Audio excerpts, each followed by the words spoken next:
성화에 대해서 좀 말씀드리겠어요. 자, 성령의 9가지 열매 중에 열매는 한마디로 말하면 성화입니다. 성화. 거룩하게 되는 건데, 우리 예수를 믿는 사람들이 성령의 9가지 열매를 이렇게 총체적으로 말하면 그게 바로 성화라고 말해요. 성화. 자, 우리가 예수 그리스도를 영접하면 믿음이 생기잖아요. 믿음. 그 믿음이 생기게 되면 어떻게 됩니까? 우리를 의롭다함을 받아요. 의롭다 여김을 받아요. 우리는 의로움이 없는 죄인들이고 또 어둠에 속한 자들이지만은 우리가 예수 그리스도를 영접하면 의롭다 칭해요. 실제 의로운 게 아니에요. 죄는 그대로 다 있어요. 어둠 속에 살아가요. 그런데 우리들을 예수 그리스도의 보혈의 능력이 우리의 모든 죄를 다 씻어주셨어요. 다 씻어주시고 우리를 의롭다고 칭해 주는 거예요. 그러니까 이제는 예수 믿으면 죄 용서만 받고 의인이 되는 거예요. 의인이. 그래서 이게 성화라는 것은 무엇을 말하는 거 하면 하나의 우리의 신앙인의 예수 그리스도를 닮아가는 과정이에요. 근데 우리가 여기서 기억해야 되는 건 성화는 윤리와 도덕의 완성을 의미하는 게 아닙니다. 도덕적으로 고상한 사람들이 있잖아요. 불신자 중에도. 그런 고상한 도덕을 가진 사람들을 말하는 게 아니에요. 이것은 즉 예수 그리스도를 닮아가는 거예요. 예수 그리스도. 이게 중요하단 말이에요. 우리는 도덕적인 완성을 향해서 나가는 게 아니고 우리는 예수 그리스도를 닮아가는 거예요. 예수 그리스도. 이게 다른 거예요. 여러분 착각하면 안 됩니다. 자, 우리는 윤리와 우리가 성화되고 예수 잘 믿어서 거룩한 사람이 되는 건 윤리적으로 도덕적으로 그 사람 참 수준이 높아. 아주 윤리적인 사람이고 도덕적인 사람이야. 그렇게 생각하는 게 우리는 그게 아니고 그거보다 훨씬 뛰어넘어요. 그래서 예수님을 닮아가는 거예요. 그러니까 예수님은 우리 세상 사람을 지키는 그런 도덕의 차원이 아니에요. 예수님의 차원은 훨씬 더 높아요. 이걸 여러분이 꼭 기억해야 됩니다. 또 하나는 우리는 이 성화라는 성화의 과정은 율법을 초월한 율법. 율법은 우리로 하여금 말씀대로 순종하면 상을 받고 불순종하면 벌입니다. 이게 율법이에요. 우리는 그런 율법에 의해서 좌우되는 사람들이 아니라 우리는 다 같이 따라합시다. 은혜로. 하나님의 은혜로 살아가는 사람들이에요. 근데 이 성화의 특징은 뭔가 하면 많은 시간이 걸린다는 거예요. 하루아침에 갑작스럽게 되는 게 아니고 뭐 불 받았다 그래서 그 사람이 갑작스럽게 성화되는 게 아니라 이것은 우리들이 하나님께 갈 때까지 점차적으로 이어지는 과정이에요. 점차적으로. 예를 들어서 아이들에게 음식을 잘 먹인다. 그런 또 대우를 잘해준다. 좋은 침대에서 호화스러운 그런 집에서 살게 한다. 그래서 아이들이 갑자기 어른이 되는 거 아니에요. 그렇죠? 아이들이 어른이 되려면 시간이 흘러야 돼요. 20년이고 30년이고 40년이고 시간이 흘러야 되고 그 흐르는 동안 어른이 되도록 식사도 잘해야 되고 운동도 해야 되고 사회생활 하도록 공부도 해야 되고 여러 가지 조건들을 갖추어야 되는 거예요. 어른이 갑자기 되는 게 아니라 몇 년 동안 잘 먹였다. 그래서 어른이 되는 게 아니에요. 예를 들어서 손흥민 같은 축구 선수들 한 달, 두 달, 한 1년 열심히 연습했다 그래 되는 게 아니에요. 평생 동안을 열심히 남들 놀고 쉴 때 땀 흘리면서 운동장을 뛰어야 된다고 말이에요. 그러니까 여러분, 이 성화도 마찬가지. 성화도 그렇게 단기일 내에 우리가 열심히 신앙생활하고 기도 많이 하고 노력해서 또 성경 많이 읽어서 그래서 성화가 이루어지는 게 아니에요. 성화는 언제나 오랜 기간이 필요해요. 오랜 기간. 오랜 기간 동안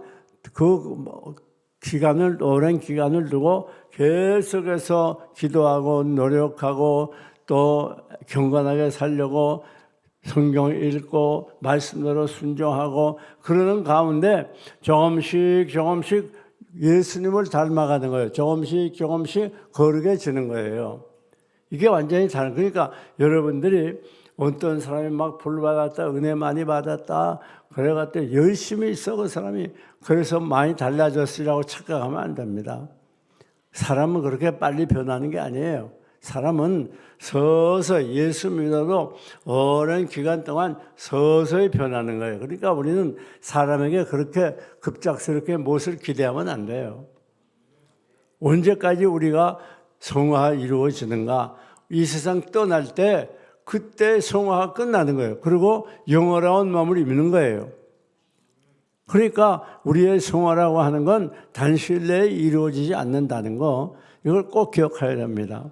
그래서 성화의 특징은 뭐냐? 어떻게 성화가 이루어지느냐? 성화가 이루어지는 방편은 뭔가 하면 사랑과의 싸움이에요. 사랑과의 싸움. 내 속에 있는 죄와의 싸움이에요.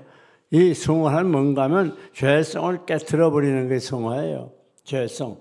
이 죄성을 깨트려 버리고 내가 죄와 싸우고 나와 싸우고 내 정욕과 싸우고 그래서 점점 거룩해지는 거, 이게 성화라고 말이에요.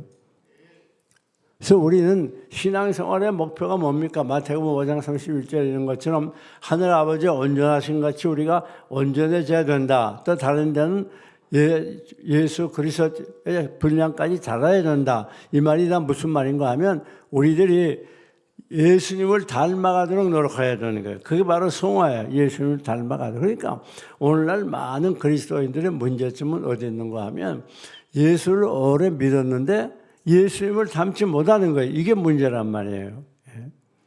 결국 우리는 예수님을 얼마나 닮았느냐, 이게 우리의 신앙생활의 가장 중요한 목표의 표대예요. 우리가 열심도 있는 거 좋아요. 기도 많이 한 거 좋아요.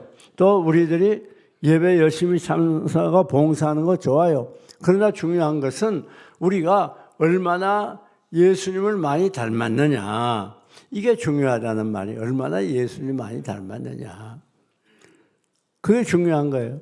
우리가 예수님을 닮는 이 성화는 몇 가지 통로가, 첫째는 이 믿음이라는 통로예요. 우리가 예수님을 닮고 거룩하게 살려고 하면, 그러면 믿음이 있어야 돼요. 믿음.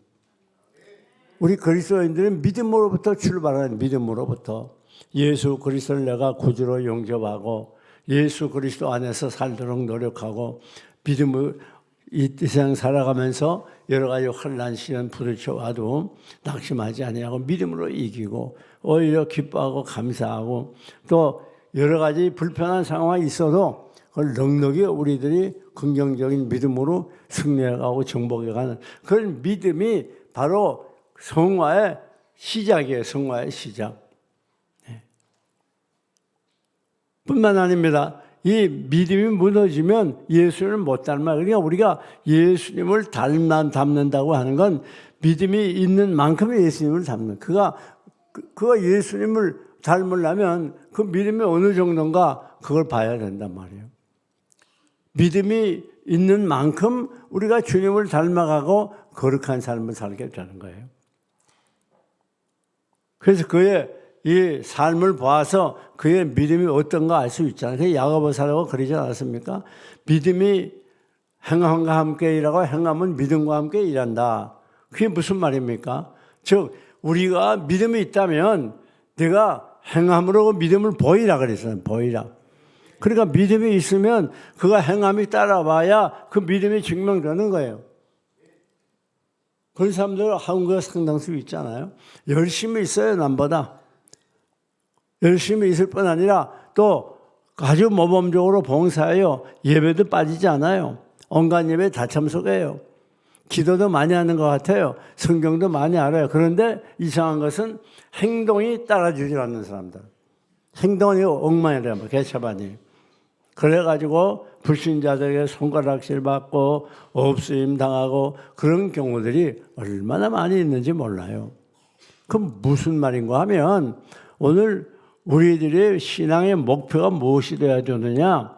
그건 바로 예수님을 닮아야 돼. 그 예수님을 얼마만큼 닮았느냐? 그것이 바로 그 신앙을 증명해 주는 거예요. 예수님을 닮지 못하고 그가 어떻게 신앙생활을 바로 한다 할 수 있겠어요? 보통 사람은 외형적인 거 가지고 신앙생활을 평가하는 경우가 많아요. 그 얼마나 열심히 했느냐, 얼마나 봉사를 많이 하느냐, 얼마나 헌금을 많이 하느냐, 또 얼마나 전도했느냐, 그런 걸 가지고 그 사람의 신앙을 외형적인 것 가지고 평가하는 사람들이 많이 있다고 말해요. 그런데 그것은 우리가 어느 정도 짐작은 할 수 있어요. 그러나 그 중심, 가장 기본 골전은 아니라고 말해요. 그래서 오늘날 그런 외형적인 것 가지고 이 투표에서 중직자들을 뽑잖아요. 그러니까 외형적으로 보니까 열심히 있고 봉사 많이 하고 그렇게 하니까 뽑아줘요. 그런데 속은 믿음이 없는 거예요. 껍데기뿐이에요. 그래서 행함이 따르지 않아. 그런 사람들을 껍데기만 보고 세워놓으니까 그분들이 자기의 욕심대로 자기의 생각대로 주장대로 고집대로 교회를 하다가 교회를 어지럽히는 그런 정직자들이 한국에 얼마나 많아요. 그래서 교회마다 수군거리고 불편한 그런 경우들이 너무나 많이 있어요. 그렇기 때문에 우리는 그 사람의 믿음이 어떠한가 그걸 평가할 때 가장 중요한 기준은 그가 삶이 어떠한가 바로 그거예요. 그 삶의 내용을 보면 그가 어떤 생각을 하고 있는가, 그가 어떻게 말을 하고 있는가, 그 말의 내용이 어떠한가 그걸 보면 안다고 말해요. 이 믿음이 좋다고 하면서 남 욕이나 하고 수군거리고 비판이나 하고 그렇게 하면 그 믿음은 바른 믿음이 아니에요. 자, 여러분 앞에 와서 수군수군 할 때 어떻게 하라 그랬죠? 어떻게?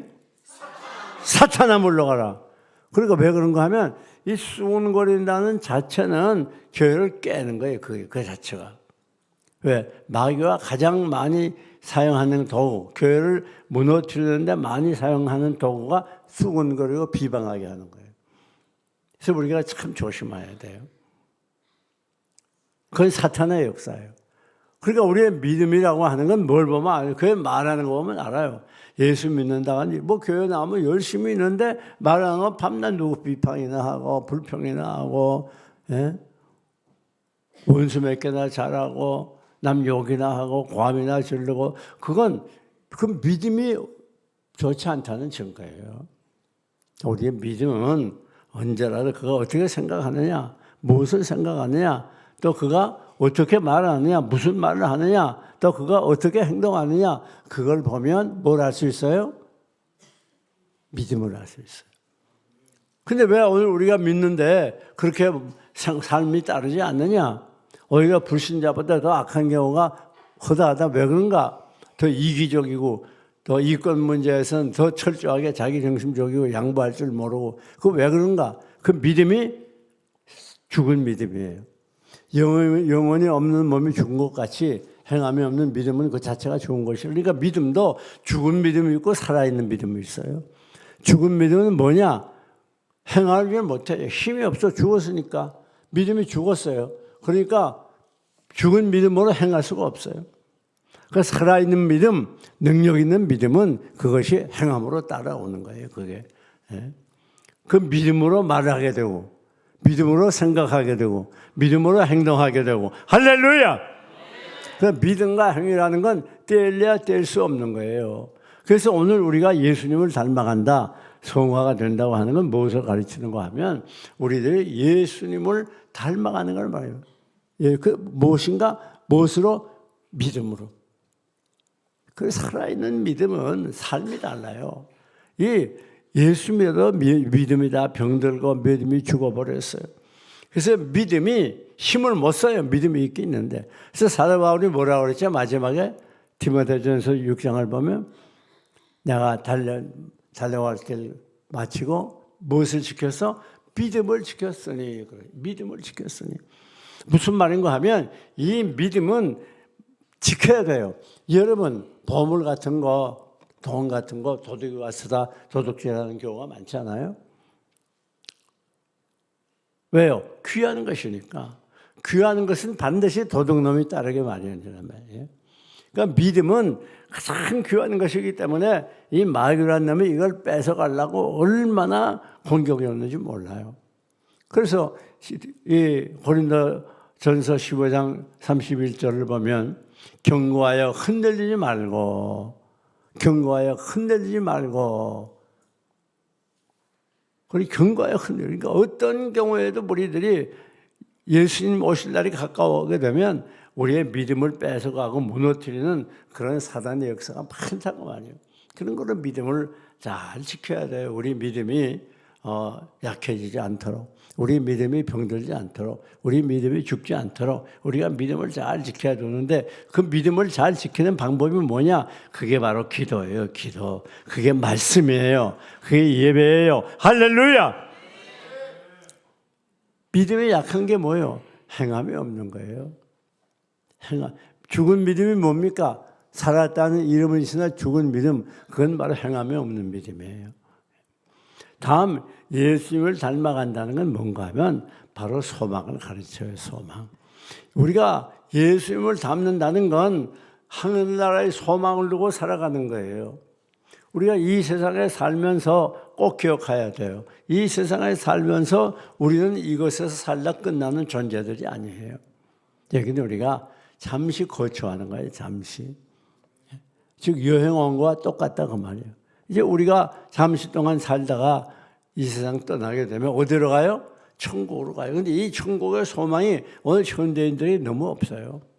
그저 어떻게든지 이 세상에 모여서 잘 살아보고 이 세상에서 성공하고 그런 생각을 하지, 어떻게 하면 내가 천국 가서 영광을 누리고 하나님 기쁘시게 하고 그런 생각하는 사람이 드물다고 말. 그러니까 여러분은 불신자들과는 이 삶의 내용과 형태가 완전히 달라요. 불신자들은 이 세상에 살다가 지옥에 갈 사람들이에요. 그러나 오늘 우리 신자들은 이 세상에 우리 삶의 목적이 아니라 우리는 천국 백성이에요. 천국 백성. 우리의 시민권은 하늘에 있는지라 그랬잖아요. 땅에는 우리의 장막이 무너지면 손으로 짓지 않은 집, 그 영원한 집이 우리에게 있다고 그러지 않았습니까? 고린도후서 5장 1절. 그러니까 우리가 꼭 기억해야 돼요. 우리는 이 땅에서 사는 사람들이 아니에요. 여기 목적으로 사는 사람들이 아니라고 말이에요. 우리가 천국을 소망하고 날마다 바라보면서 살아가는 사람, 그 사람이 바로 예수님을 닮아가는 사람이에요. 예수님을 닮아가는 사람. 여러분 사도 바울은 뭐라고 그래요? 이 세상 것을 배설물 같이 여겼다고 그랬어요. 배설물. 이 세상 것들에 대해서. 그러니까 우리들이 이 세상이냐 하나님이냐 이걸 분명히 정해야 돼요. 신앙이냐 쾌락이냐 이걸 정해야 된다. 그래서 우리들이 분명히 가치관을 이 세상에 두지 말고 우리는 하늘나라에 두고 살아야 돼. 하늘나라에. 믿습니까? 하늘나라에 두고 살아요. 그래서 우리가 하늘나라에 많이 쌓아놓고 하늘나라 가가지고 금멸관 받았을 수 있도록 이 땅에 산 동안 준비를 많이 해야 돼요. 이 세상에서 여러분 아무리 애를 쓰고 노력해봐요. 이 세상에 참 행복이 없어요. 잠시 잠깐 후에 이제 우리 주님 오시는 그때 우리가 천국에 가서 영원토록 살 때 그 참 행복이 있고 기쁨이 있는 것이지 이 땅에 행복이 없어요. 그렇기 때문에 오늘 우리가 꼭 기억해야 되는 건 이제부터 우리들이 천국 백성답게 살아가야 돼요. 천국 백성답게 더 경건하게 살고 더 거룩하게 살고 더 열심히 기도하고 더 말씀을 묵상하고 읽고 예배에 전념하고 우린 천국 백성답게 살아야 그러다가 우리 하나님 부르실 때 다 천국 가야 된다 그 말. 그게 우리 삶의 목표예요. 그게 우리는 이 땅과 우리 삶이 영원히 살 곳이 아니에요. 영원히 살 것처럼 많은 사람들이 이 세상에 목매놓고 있는데 우리 그리스도인은 그러면 안 된다고 말해요. 사도 바울이 빌립보 이 양반 뭐라고 그러죠? 내가 사실 내 마음 같아서는 너희를 떠나서 속히 예수님께 가고 싶어. 가서 주님과 더불어 살고 싶어. 그러나 너희를 보니까 내가 좀 더 있어서 너희를 잘 도와야 되겠어. 그래서 내가 이 세상에 있는 거야. 그러나 내 마음은 이 세상에 살고 싶은 게 아니라 난 천국 가서 살고 싶어. 주님과 더불어. 그런 간절한 이 소망이 있어야 돼요. 이 몸의 소망 무엔가 우리 주 예수뿐일세. 우리 주 예수밖에는 믿으리 아주 없도다. 굳건한 반석 되시니 그 위에 내가 서리라. 그 위에 내가 서리라. 이 몸의 소망 박수 치면서 한번 불러봅시다. 이 몸의 소망 무언가 우리 주 예수뿐일세. 주 예수밖에는 믿으리 아주 없도다. 나의 반석이시니 그 위에 내가 서리라. 그 위에 내가 서리라. 할렐루야. 그래서 우리는 하늘나라의 소망을 두고 살아야 돼요. 그런 하늘나라의 소망을 두고 사는 사람은 이 세상 것 때문에 막 울고 웃고 막 행복하고 불행하고 기쁘고 즐겁고 그렇잖아요. 이 세상 것 좀 잘 안 되고 힘이 들고 어려운 일이 있어도 그저 묵묵해요. 담담해요. 왜? 우리는 천국, 우리의 영원은 살 것이니까. 여러분 여행 가서 뭐 힘든 일이 있다고 낙심한 사람이 있어요? 주님을 닮아가는 표징, 그 과정은 뭔가 하면 영원한 하늘나라의 소망을 두고 살아. 세 번째, 다 같이 따라합시다. 사랑입니다. 여러분, 이 거룩한 성화의 삶은 무엇으로 나타나는가? 그건 사랑의 삶으로 나타나는 거예요. 사랑의 삶으로. 그 얼마만큼 사랑하고 사는가? 그 얼마만큼 하나님을 사랑하고 이웃을 사랑하는가? 그것이 그의 인간됨, 그가 주님을 얼마나 닮았느냐 그걸 보여주는 척도. 왜? 주님은 사랑이기 때문에. 그렇잖아요. 주님이 사랑이니까 우리도 당연히 그 주님의 제자 아닙니까? 또 하나님의 영은 사랑의 영이니까 하나님의 영, 사랑의 영을 받은 사람은 당연히 사랑하게 되어 있는 거예요. 그게 정상이니까 그리스도는 사랑이 없으면 그건 비정상이에요. 비정상. 그 사랑은 무슨 사랑이라고 그랬지 늘? 무조건적인 사랑. 무슨 사랑? 무조건적인 사랑. 제가 지난주에 말씀드렸죠. 하나님에 대해서도 무조건적인 사랑. 사람에 대해서도 무조건적인 사랑. 하나님께 대한 무조건 사랑이 뭐예요?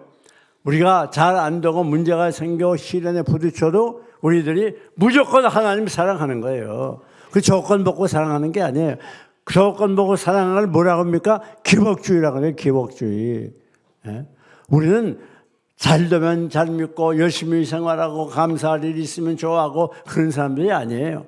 이 세상 환경이 어떻게 변하고 내게 불이익을 가져다 주고 실패하고 넘어지고 큰 시련 속에 고통을 당해도 우리 하나님 사랑하는 마음은 변치 마시기 바랍니다.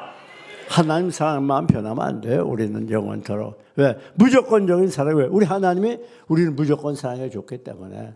하나님을 사랑할 때 무슨 조건이 있었어요? 오늘 이 기복주의 신앙을 가진 사람들이 많아요.